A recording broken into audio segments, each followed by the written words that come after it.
Assalamualaikum warahmatullahi wabarakatuh. Selamat pagi, terima kasih sudah menonton video ini. Video ini nggak perlu di-subscribe, apalagi teaser guys, tonton saja. Let's go, enjoy, relax, and stay focused this video.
Assalamualaikum warahmatullahi wabarakatuh. Apa kabar semua sahabat tutor?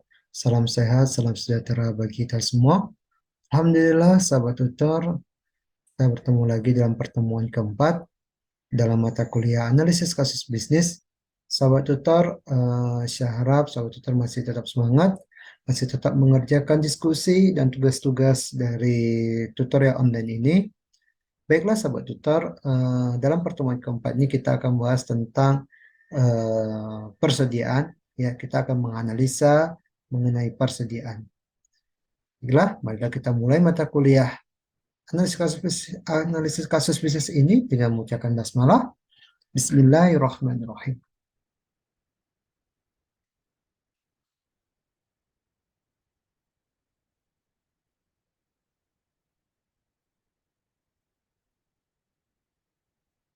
Baiklah sahabat tutor, dalam pertemuan keempat ini kita belajar tentang manajemen persediaan. Apa sih itu manajemen persediaan?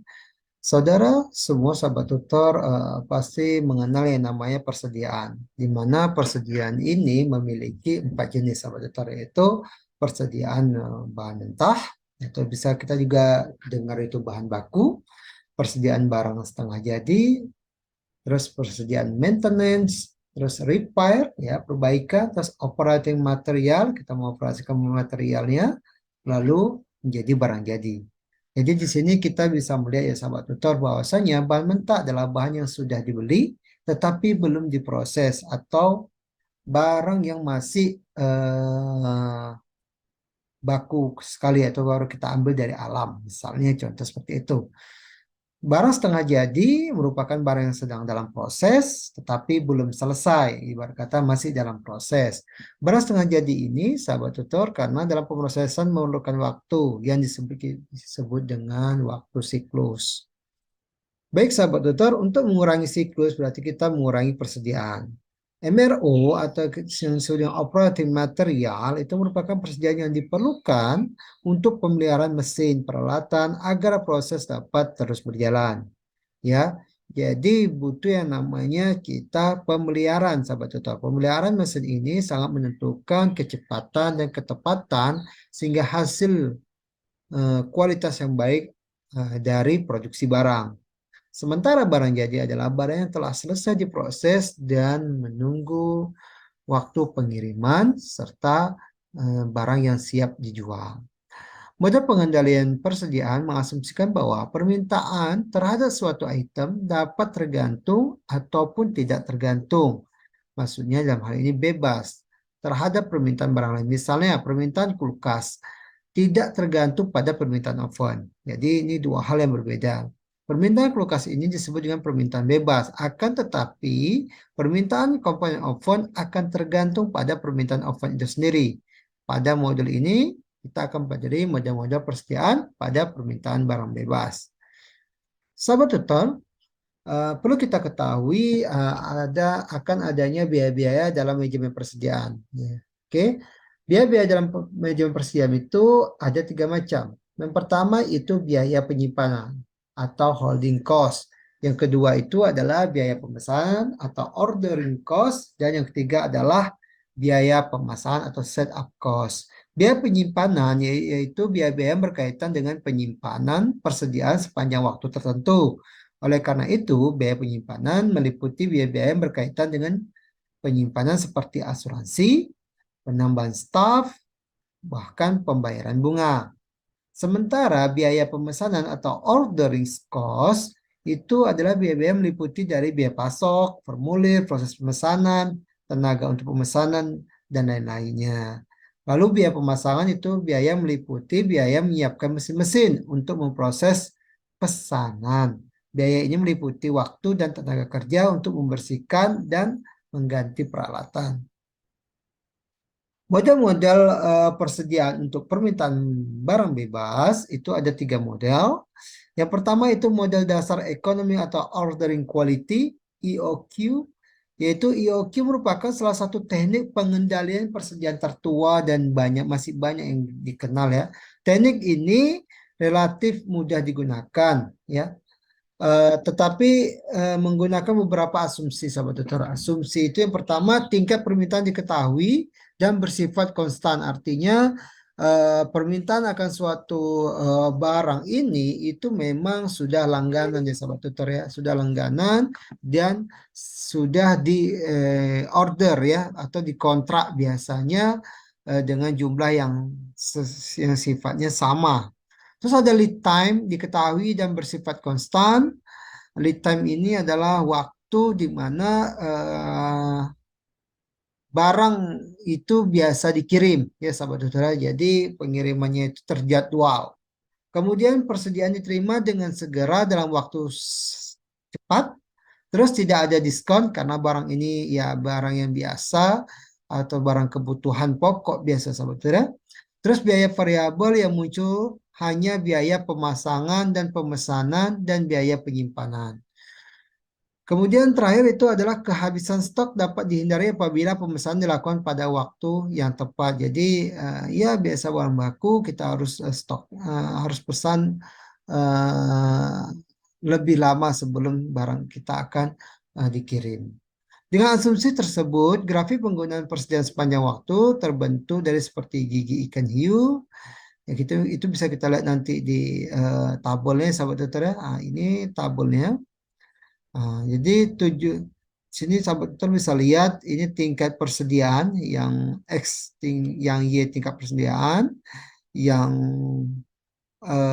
X ini adalah persediaan ya. Jadi perlu kita ketahui kalau menggunakan model EOQ atau Economic Order Quantity ya, kita bisa melihat grafiknya seperti zigzag ya, sahabat tutor ya, zigzag tapi konstan. Sahabat tutor bisa lihat ini konstan, permintaannya tetap konstan. Nah, ya. Karena apa? Karena barang ini sudah biasa dibeli oleh pelanggannya, sehingga dengan jumlah yang relatif hampir sama setiap pemesanannya. Jadi kelihatan bahwa sepanjang waktu barang ini itu secara keseluruhan di waktu yang sama dan dengan jumlah yang sama. Jadi, tujuan kebanyakan model persediaan ini adalah untuk meminimalisir biaya total atau keseluruhan. Dengan asumsi yang telah Anda pelajari sebelumnya, biaya signifikan adalah biaya pemesanan dan biaya penyimpanan. Dengan menggunakan variabel-variabel dua ini, kita dapat menentukan biaya pemesanan penyimpanan sehingga didapatkan nilai Q atau jumlah barang pemesanan. Rumusnya seperti ini, sahabat tutor. Itu Q sama dengan akar dari 2DS per H. Nah, DS ini adalah permintaan tahunan barang dalam bentuk unit. S ini adalah biaya pemesanan setiap kali pesan. Sementara H itu adalah biaya penyimpanan per unit. Contoh seperti ini, sahabat tutor. Pada PT Maju Sejahtera misalnya ya saudara, PT Maju Sejahtera ini ingin menurunkan biaya persediaan jenis X dengan menetapkan jumlah opsional, dengan jumlah optimal produk tersebut dapat memenuhi pesanan pelanggan. Permintaan tahunan untuk produk XX adalah 1000 unit. Biaya pemesanannya itu adalah 100.000 per pesan dan biaya penyimpanan adalah 5.000 per unit. Tentukan jumlah optimal setiap pemesanan. Oke, kita sudah dapat D. D ini adalah tadi saya permintaan tahunan. Permintaan tahunan adalah 1000.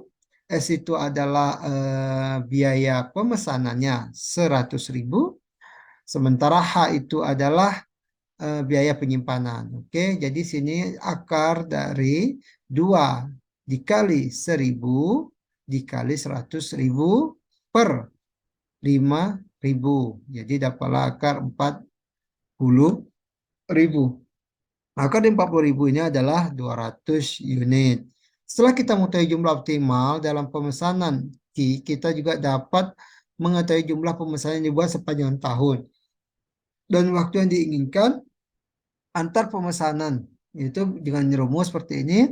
Jumlah pemesanan setiap tahun itu kita sebut dengan N, permintaan dibagi dengan jumlah unit yang dipesan. Terus jumlah waktu itu jumlah hari kerja per tahun dibagi dengan pemesanan setiap tahunnya. Jadi kalau misalnya kita lihat, contohnya PT Sejahtera ini sebelumnya maka untuk menentukan jumlah pemesanan dalam waktu N dan waktu pemesanan T dengan jumlah hari 250 hari adalah. Jadi permintaan sama dengan jumlah unit dipesan. Sehubung dengan soal yang sebelumnya, itu permintaannya itu adalah 1000. Jumlah unit yang dipesan itu adalah 200. Oke, karena kita sudah dapat nih jumlah unit yang dipesan ini 200, maka eh, jumlah pemesanan setiap tahunnya itu adalah 5 pesanan per tahun. Berarti ya rute itu rutin 5 kali atau 5 kali order dalam 1 tahun. Lalu kita lihat dalam waktu. Pemesanan itu jumlah hari kerja per tahun dibagi jumlah pemesanan. Misalnya ini jumlah hari kerja kita rumus ini itu 250 hari. Lalu kita bagi dengan jumlah pesanan 5 hari. Berarti setiap waktu pemesanan itu sekitar 50 unit ya. 50 unit dilakukannya berarti 50 hari setelah pemesanan sebelumnya. Nah, sahabat tutor, berdasarkan contoh tersebut, maka Anda dapat simpulkan bahwa jenis produk XS pemesanan optimal dilakukan PT Maju Sejahtera adalah sebanyak 5 kali pemesanan per tahun dengan jumlah pembelian sebanyak 200 unit per pesanan. Jarak antara pemesan adalah 50 hari sejak pemesanan sebelumnya dilakukan. Setelah Anda mengetahui jumlah pemesanan dan waktu antar pemesanan, maka selanjutnya Anda dapat menghitung total biaya persediaan berikut ini.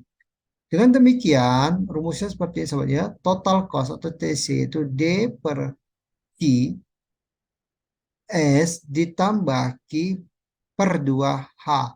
Dengan demikian, persediaan pertahunan total yaitu Maju Sejahtera adalah 1000 per 200 kali 100, 200 per 2 kali 500. Sehingga dapatlah hasilnya 500 ditambah 500.000 hasilnya 1 juta.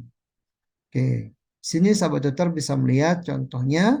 Lalu kita bicara tentang titik pemesanan ulang atau reorder point. Nah, kalau reorder point ini atau kita singkat dengan ROP itu menggunakan rumus permintaan per hari dikali lead time untuk pemesanan baru dalam hari. Permintaan dari per hari dicari dengan membagi permintaan tahunan D dengan jumlah hari per kerja, yaitu D sama dengan D besar dibagi jumlah hari kerja per tahun. Nah, dari titik pemesanan itu saudara tutor bisa lihat dengan menggunakan grafik ini, yaitu grafik tingkat persediaannya yaitu ROP, itu bisa kita lihat semuanya konstan ya saudara tutor ya. Tingkatnya konstan, ini juga ROP-nya konstan dengan hal yang sama. Kemudian kita bisa lihat dengan metode Economy Production Quantity atau EPQ. Model ini kita asumsikan bahwa keseluruhan pesanan atau persediaan diterima dalam waktu satu waktu. Jadi pesanan itu langsung dalam waktu sekali pesan saja langsung banyak gitu saudara. Meskipun demikian ada saat-saatnya tertentu di mana perusahaan menerima pesanan persediaan sepanjang waktu selama satu periode tertentu. Keadaan semacam ini mengharuskan pemakaian modal yang berbeda, yaitu model yang tidak memerlukan asumsi pesanan diterima dalam seketika. Model ini dapat diterapkan ketika persediaan secara terus-menerus mengalir atau terbentuk sepanjang suatu periode tertentu setelah melakukan pemesanan ketika produk diproduksi dan dijual saat bersamaan. Nah, ini sahabat tutornya bisa dilihat pesanannya itu bisa dalam satu waktu ya sekali tapi bisa berubah-ubah ya, dia tidak begitu banyak. Grafiknya seperti ini. Ini contoh apanya sahabat tutor bisa melihat uploadan yang ada di Moodle ya. Contoh ini bisa dipelajari. Lalu kita bicara tentang model ketiga yaitu model quantity discount. Model ini adalah potongan harga sering diberikan perusahaan kepada para pelanggannya agar dapat meningkatkan penjualan. Jadi biasanya ini salah satu strategi ya sahabat tutor ya. Jadi untuk meningkatkan penjualan atau memberikan daya tarik, biasanya para vendor ataupun para pemilik barang itu melakukan yang namanya promosi, yaitu dengan memberikan diskon. Nah, dengan memberikan diskon diharapkan para klien ataupun para pelanggan itu dapat membeli barang atau repeat order dengan kuantiti yang lebih banyak. Jadi contohnya seperti ini sahabat, jika eh, seseorang ingin mengorder atau memesan barang itu 0 sampai 999 maka tidak ada diskon tapi hanya diberikan potongan harga yaitu sekitar 15.000 misalnya, atau kita memberikan diskon 10% kalau dia beli barang lebih dari 1.000 atau beli barang lebih dari 2.000 maka potongan harga itu akan meningkat. Di sini bisa lihat ini standar biasa saja sahabat tutor ya. Kita lihat biaya. Jadi jika kita gabungkan biaya total itu adalah biaya pemesanan ditambah biaya penyimpanan ditambah biaya produk itu adalah biaya total atau total cost. Sahabat tutor bisa lihat di sini. Berikut ini contoh-contohnya kita bisa pelajari seperti ini sahabat tutor ya. Contoh yang misalnya ini diskon nih. PT Raja Wali Sakti membuat stok untuk unit item ya. Nah, yang baru ini mereka diberikan daftar potongan harga untuk item tersebut pada laba berikut ini. Contoh ini seperti ini. Biaya pemesanan itu adalah 490.000 per pesan. Nah, dan permintaan tahunan itu 5.000 per unit. Biaya penyimpanan persediaan dalam persentase terhadap biaya adalah 20% atau 0,2. Berapa banyak jumlah pesanan yang dapat meminimalkan biaya persediaan total. Jadi kita bisa kita ketahui dari pertanyaan ini D-nya itu ada 5.000 ya, artinya ini permintaan. S-nya itu 490 itu biaya pemesanannya. Ini adalah persentase dari biaya penyimpanan ya 20%. P1-nya ini P1 sebetulnya 50.000 harga diskon, P2 ini 48, P3 4750. Maka langkah pertama yang kita itu adalah Q Mencari Q itu setiap potongan harga. Cari Q-nya dulu akar 2 DS per H. Nah, ini kita bisa lihat 2 kali 500 ini 490 dari S per 0,2 itu adalah biaya persediaan, ya, biaya persediaan dikali 50 ini adalah P1, ya, diskon P1, maka dapatlah hasilnya ini. Jadi hasil 700 unit, betul dengan Q2 dengan cara yang sama, yaitu cuma membedakannya itu adalah eh, hanya aja sahabat tutor ya. Ini, hanya ini 0,2 kali 490, 0,2 kali 50, 0,2 kali 48.000, 0,2 kali 4750, yang atasnya sama semua sobat tutor, maka hasilnya 718.000 per unit. Setelah dapat key-nya, baru kita buat langkah kedua, yaitu dengan menyesuaikan dengan diskon-diskonnya, ya. Diskon misalnya ini 700, misal jumlahnya kisah 700, Q2 itu adalah 1.000, misalnya Q3 itu adalah 2.000, kita sesuaikan dia sesuaikan, karena ini kan makin menurun, saudara, kita sesuaikan ini naik naik naik semuanya dengan ada peningkatan diskon, maka hasilnya akan seperti ini tabelnya, kita bisa lihat sendiri, maka itu akan lebih murah, semakin banyak akan semakin lebih murah, ya, biaya-biayanya. Jadi di sini sahabat bisa menghitung persediaan-persediaan itu. Jadi bahwasanya menghitung biaya persediaan itu harus kita kalkulasikan bahwa biaya total dari persediaan itu adalah biaya pemesanan ditambah dengan biaya penyimpanan ditambah dengan biaya produk. Untuk mengurangi ataupun untuk membuat efisiensi terhadap biaya persediaan ini, maka perlu yang namanya kita order barang dalam sekali pemesanan jika ada biaya dalam setiap pemesanan, atau bisa eh, melakukan yang namanya order dalam jumlah yang sangat besar. Baiklah sahabat tutor, demikianlah pertemuan kita yang keempat ini mengenai tentang materi manajemen persediaan, ya, di mana manajemen persediaan itu juga ada yang istilah dengan akuntansi seperti perhitungan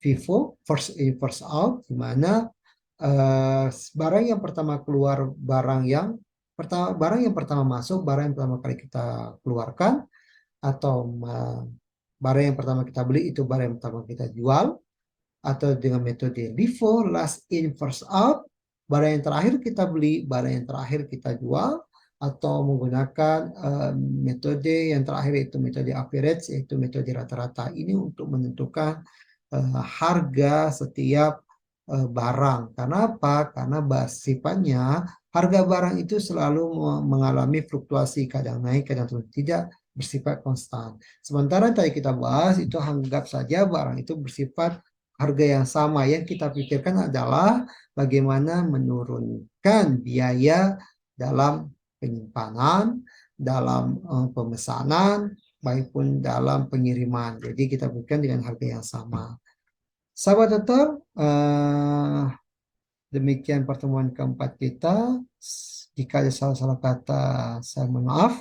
Sahabat tutor masih harus tetap melanjutkan untuk aktif di dalam diskusi, karena diskusi merupakan salah satu penilaian dalam tuton ini. Dan juga jangan lupa untuk mengerjakan tugas secara real time, on time, dan jangan melakukan plagiasi, ya, apalagi mengkopas punya teman sendiri. Baiklah, saya akhiri pertemuan ini dengan baca hamdalah alhamdulillahirabbil alamin, bila taufik wal hidayah. Assalamualaikum warahmatullahi wabarakatuh. Be smart and be creative. Sampai ketemu lagi sahabat tutor di pertemuan berikutnya.